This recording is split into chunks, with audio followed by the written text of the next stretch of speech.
Hi, today I want to talk to you about what I refer to as the 4 obligations of management.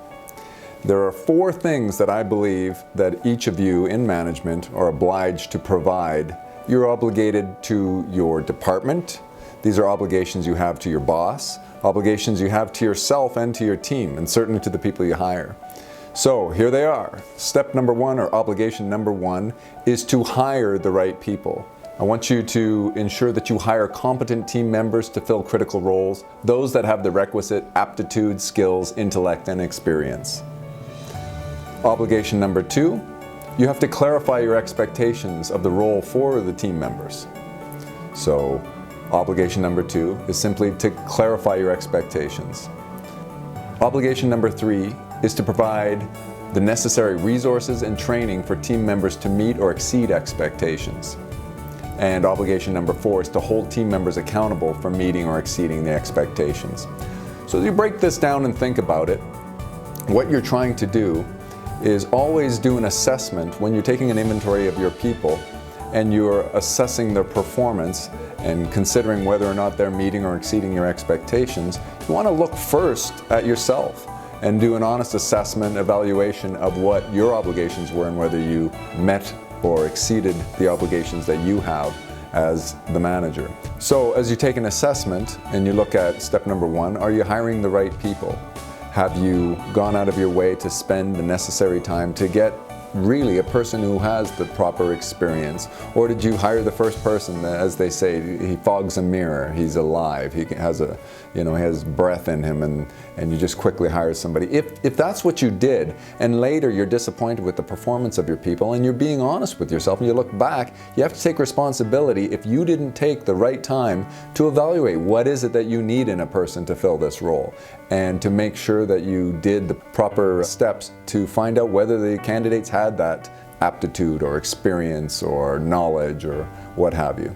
And then number 2, clarifying your expectations. Again, if you're looking at somebody in your department and they're underperforming, you have to ask yourself, have I clarified for them what I expect? Because often you go back and you realize, I really never told this person what I expect or how to accomplish it or whatever, and so maybe they're winging it. They're going, everyone wants to know where they stand. And that's what this obligation number 2 is. It's about letting them know what's expected of them, and then throughout letting them know where they stand in relation to the accomplishment of the objectives and meeting or exceeding your expectations. If you don't clarify, then you only have yourself to blame if the person isn't meeting or exceeding your expectations. And as we look at obligation number 3, again, a self-assessment.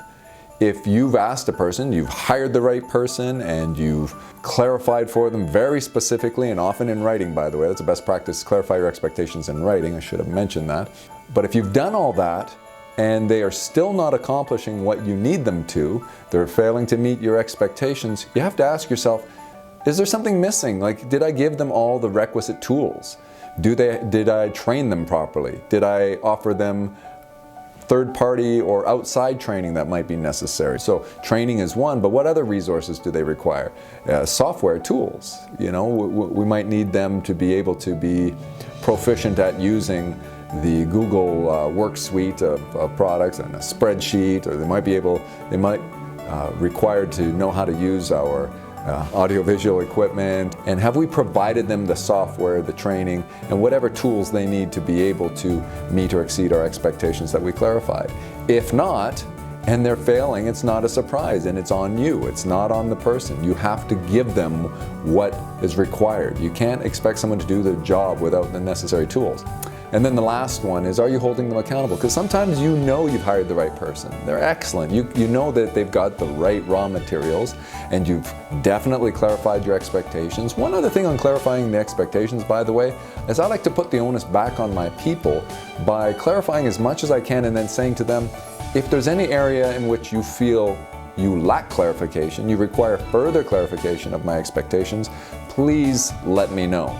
That way, you've shared the onus of the burden of the obligation of that one, because you don't always know if a person fully understands what's expected of them, but everyone should be encouraged to speak up if they don't.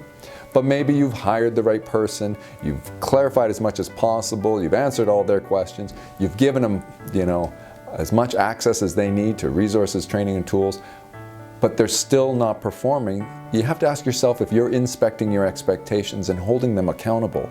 Each of us needs a little kick in the butts. Each of us needs somebody to hold them accountable, hold their feet to the fire, as it were, from time to time. I mean, that's why personal trainers and coaches exist, even at professional levels. And elite athletes still have trainers and coaches. You can always get more out of people if somebody's there bringing the best out of them and holding people accountable. We all actually want to be held accountable, even though it can be uncomfortable when someone has to point out to you that you're not meeting expectations. That's better than keeping you in the dark and then sort of blindsiding you with criticism, or worse yet, costing you your job.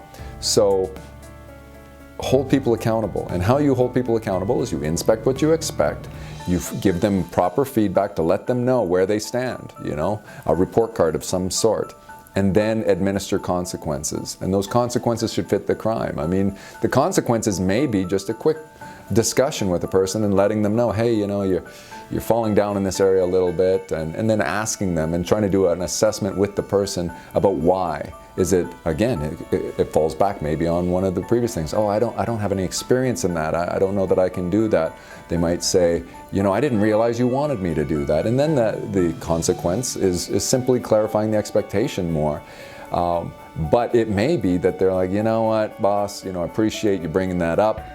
You're right, I haven't been putting as much effort as I should there, and you have clarified that for me. I will step up the performance. And then they have to be progressive. If you have to readdress the same area over and over, then you're going to have to step it up, and eventually you may have to let someone go. You're going to have to find the right person. You've got to do that sooner than later. Don't let it drag on. Too many managers are afraid to admit that. And you've got to do this assessment and do an inventory every now and then with your people going through these 4 obligations. If you haven't provided some sort of document that clarifies your expectations, and you haven't had an honest discussion, an open discussion about your expectations, go and do that right away.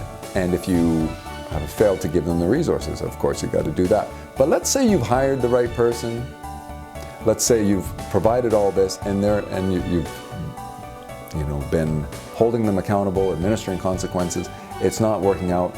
That's the unhappy realization you got to come to. Is if you've met your obligations and person is failing to meet expectations, you're going to have to let them go. And maybe there's a better fit elsewhere for them within the organization, and hopefully you can help them land on their feet by providing a referral, recommendation to somewhere else where they can be more successful. But don't lie to yourself. If you've met your obligations, now it's on them. But the real point of this training is, have you met your obligations first and foremost? And I have seen time and time again where we have not. So think about that. As always, don't just listen to the video, watch the video, move on. Go back to this when you're struggling with someone. So take a look on a regular basis. I keep saying, do an inventory of your people and ask yourself these 4 obligations. Have I met my obligations? If you're still having problems, you may have to move on. Thanks.